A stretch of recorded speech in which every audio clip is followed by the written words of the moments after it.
but inside it doesn't matter.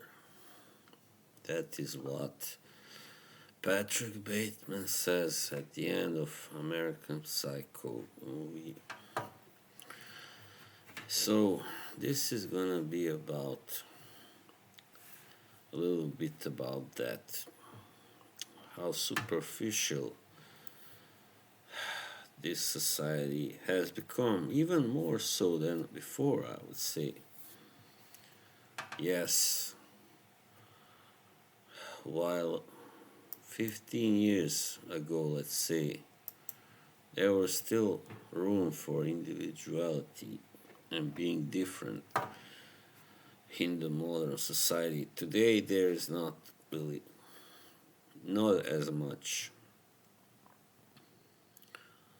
I have noticed that, like, I noticed it, yeah, each time I walk down, the main street here in the city. If I'm not dressed correctly, to put it away, as they correctly to them anyway, I'll always get somebody like send me either a glance, kind of, you know, like disapproving glance, or even, derisive, like, yeah, look. So, yeah, and of course, it pisses me off.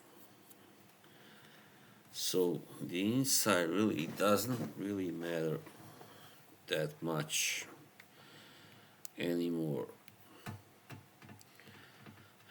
Yes, I mean, even though that movie was made based on a book written in the late 80s, or and about the late 80s anyway, I think we can safely, put it in this time as well.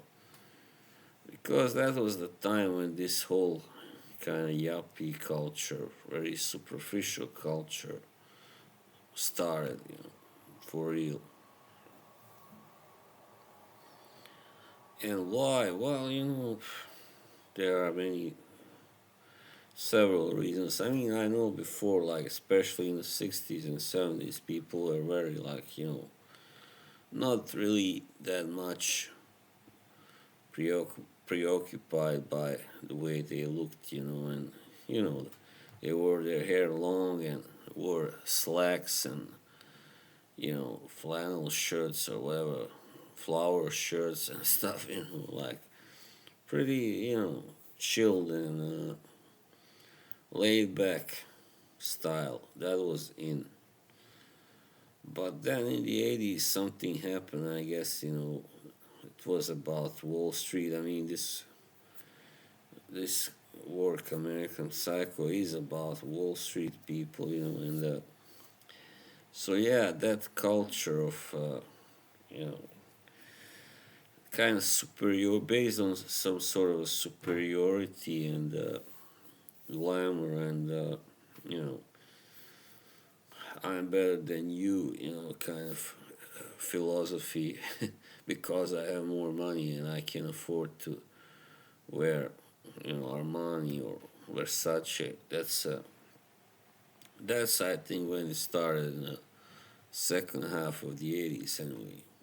Because before it was only like these very famous and wealthy people that really stood out, like dressed really well and drove these fancy cars, and I like actors and stuff, like producers, and yeah. But suddenly, everybody, there were more people who started doing that because more people suddenly were able to. That was, there was a boom, that happened in the 80s, I guess, with, when the economy kind of went up. Then, of course, under George Bush Sr., it went down, and that's, I guess, what caused the end of the yuppie era, for a while, anyway. Yeah. But in Europe, when it comes to Europe, Western Europe, that is, Yeah, there was this kind of yuppie era as well. When in the late '80s and early '90s. So because that didn't happen, the economic fall didn't happen in Europe. Back then in the early '90s. So that was that just continued in these Western European countries, the wealthy ones anyway. Yeah, so it just so yes, what I'm trying to say to make it a little shorter and simpler is that some of the values, of course, were lost and became a much more superficial, much colder kind of society because it was now about competing in a way, who's gonna dress better, who's gonna look more chic, and yeah. So it still lasts, of course, it will last until, eventually something really like drastic happens. So, and there's nothing you can do about it. If you're not a person who is, hunting for recognition for your style, the way you dress, whatever, then it's hard to accept that. I know, for instance, whenever I dress right, I get attention, of course, especially from the ladies. But when I don't, they don't notice me at all. It's like you don't exist. You are invisible. So I mean, when I dress a little more, casual and yeah, laid back. So and this is a problem because when you are out there looking for somebody, to get serious with, now the criteria is first she judges you or he by your looks and by the way you are dressed also.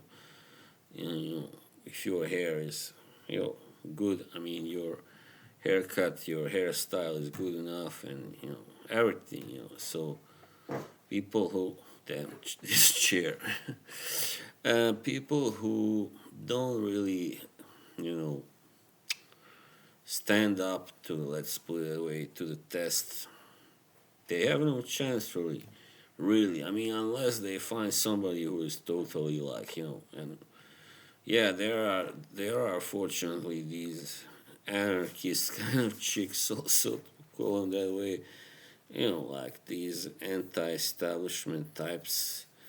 But they can also, the problem is, they are pretty wild, and it is not, they are not usually kind of marriage material, put it that way.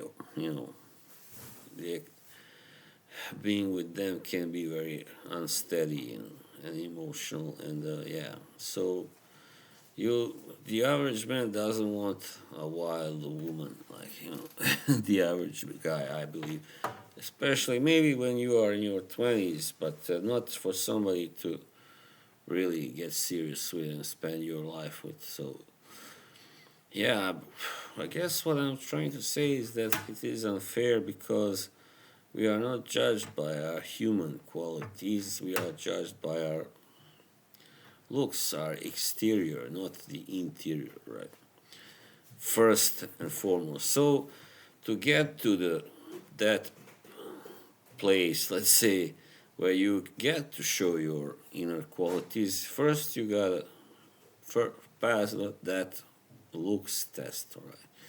You gotta pass that test for sure. So yes, I mean I don't really. And then when somebody like me, I see that, and like I'm very often I get so I give up simply. I get so fed up and disappointed. I'm like, all right, if that's the way it's gonna be, forget it. might as well stay single. So if that woman, if that woman's gonna, and I know several people I am close to. I mean, or some of the people that I know really well have changed, like their style of, of dressing style of dressing, after they got together with somebody, with a a lady that is kind of, not some kind of, anarchist or whatever, but just a lady who belongs to the better, let's say, top kind of half of the society, or yeah, whatever you call it. So yeah, they have had to change. Like it's like she says, either you wear this or you aren't walking down the street with me. That's for sure. If you go dressed like that, So yeah, and that is kind of sad that they cannot accept us for the way we are. And I remember way back that this was in 2011. I was talking to my cousin, who is very like, he's a kind of fancy Dan himself, a little bit. Well, a little bit. He's the kind of guy who has good taste, and he's a successful businessman and all that. And he told me, you have no chance getting a good woman anyway. Like if you don't, really think about your appearance and yeah, look very tidy and yeah, neat. So yeah, that's the way it works, my friends. Unfortunately, and you know, when it comes, I have no problem like dressing up for a first date, especially, of course, everybody normal will dress up a little better, for a first date or first couple of dates at least, and think about their appearance. And but if you are gonna do that, even after you get together, like for the rest of your time together, you have to worry. Oh, am I do my shoes match my pants or whatever? Yeah, it's not really. I don't know. It's not like it's a really great deal, a big thing, but it can be if you are constantly have to think about the way you're dressed, or if your hair is right, if it's you know yeah, everything, if you are shaven, clean shaven, or whatever. So yeah. And why? Why? Because women are naturally more pedantic than men, naturally, and they use a lot of accessories, a lot of makeup, everything. They are very particular about their looks. Even though I have met certain younger women who weren't that pedantic, maybe, but they are a little the ones that are considered weird, for sure.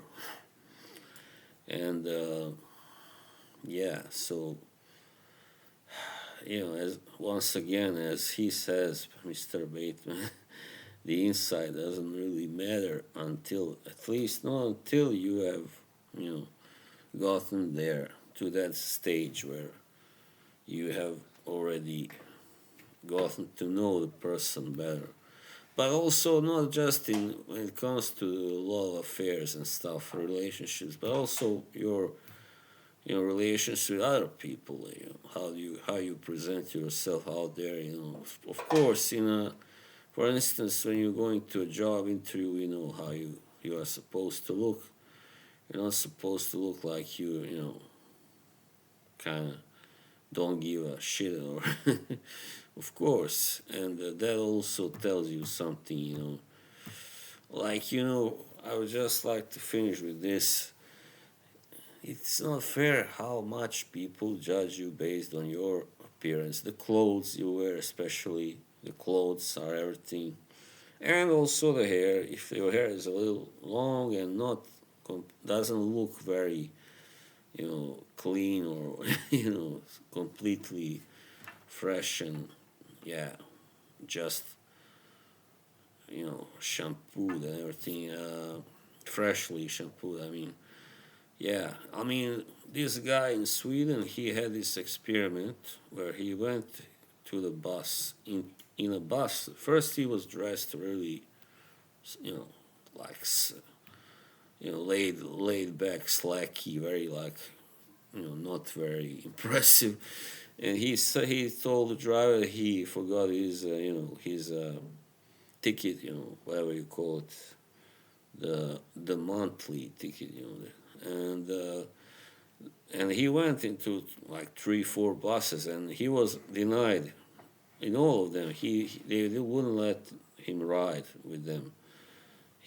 One of them even told him, was really rude and like, hey, go to the grocery store and see if they can give you food without paying and stuff like that. So, and then he went dressed really nicely, really tidy, in a tidy way, like in a dress, in a suit. I mean, sorry, here they call it a dress, in a suit and tie, and said the same thing. Sorry, I forgot my car. And the drivers, they were all right, no problem. You can go in, you know. So there you go. That says it all. That says it all. I don't have to say anymore. Bye.